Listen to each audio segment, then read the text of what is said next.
And finally, for today's episode, let's turn to David Trim for a look at Adventist history. This week, a historic Adventist school opens on the U.S. West Coast, one from which many missionaries went to serve across the Pacific Ocean and Asia.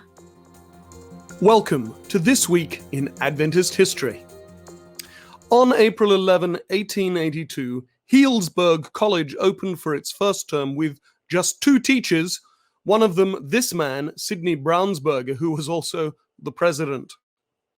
Located 70 miles north of San Francisco on the U.S. West Coast, it was also some 30 miles from the location of the Rural Health Retreat, which today is Adventist Health St. Helena, and which Ellen G. White had founded in California 5 years earlier in 1877.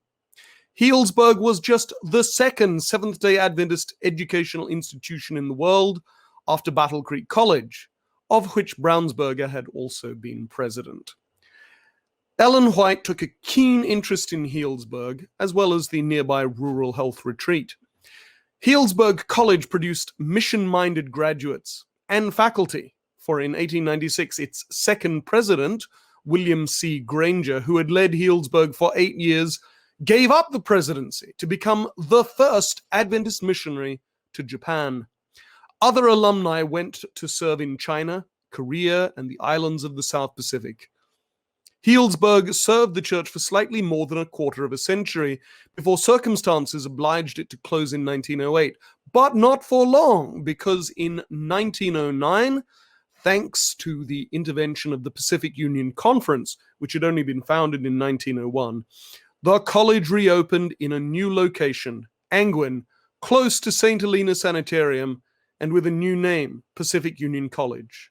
And under that name, it has operated ever since 1909 and still does today. On April 15, 1920, a new Adventist healthcare institution opened in Berlin, capital of Germany. The institution was then called Waldfriede Sanitarium, and it still exists today under the title Krankenhaus Waldfriede, which roughly translated means Forest Peace Hospital, though its English title is Berlin Adventist Hospital.